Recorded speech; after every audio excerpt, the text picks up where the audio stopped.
Hello বন্ধুরা, কেমন আছো তোমরা সবাই? আশা করি সবাই অনেক অনেক ভালো আছো। তো আমি চলে এসেছি আমার ডেইলি লাইফ ব্লগ 20 নিয়ে।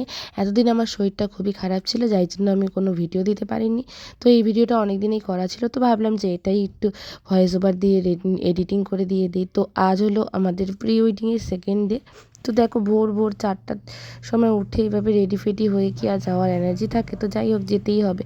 তো ফাইনালি আমি দেখো রেডি ফেডি হয়ে একদম বেরিয়ে পড়লাম। এখন আমি আজকের প্রি ওয়েডিংটা কিন্তু আমাদের লোকালের মধ্যেই ছিল, মানে কোচবিহারে। তো আমরা দুজনে মিলে রওনা দিয়ে দিলাম। প্রথমেই আমরা চলে গেলাম বৈরাগী দিঘির পাড়ে, হ্যাঁ, আমাদের মদনমোহন বাড়ির সামনে। তো সেখানে কিছু শট নেওয়ার পরে আমরা চলে গেলাম সেখান থেকে একদম সাগরদিঘির পাড়ে। হ্যাঁ, তো সাগরদিঘির পাড়েও কিছু শট টট নেওয়া হলো। তো দেখো, আমি যখন বৈরাগী দিঘির পাড়ে বসেছিলাম, তো জলের মধ্যে একটা সাপ যাচ্ছিলো, তো আমি সেটা ভিডিও করেছি। তো তারপরে সাগরদিঘির পাড়ে গিয়ে সেখানেও কিছু শট টট নেওয়া হলো। তো যেহেতু আমরা অনেকটাই ভোর ভোর চলে এসেছি, তো লোকজনও কমই ছিল। তারপর আমি চলে গেছিলাম এই ভাঙা বাড়িটাতে। তো এই ভাঙা বাড়িটাতে কিছু শট নেওয়া হলো। তো এই যে আমাদের ফটোগ্রাফার দাদারা আছে, এখানে সব রেডি করছিল। তো সেখানে কিছু শট টট নিয়ে আমাদের শ্যুট কমপ্লিট হয়ে যায় এবং আমরা বাড়ির উদ্দেশ্যে তখন রওনা দিই।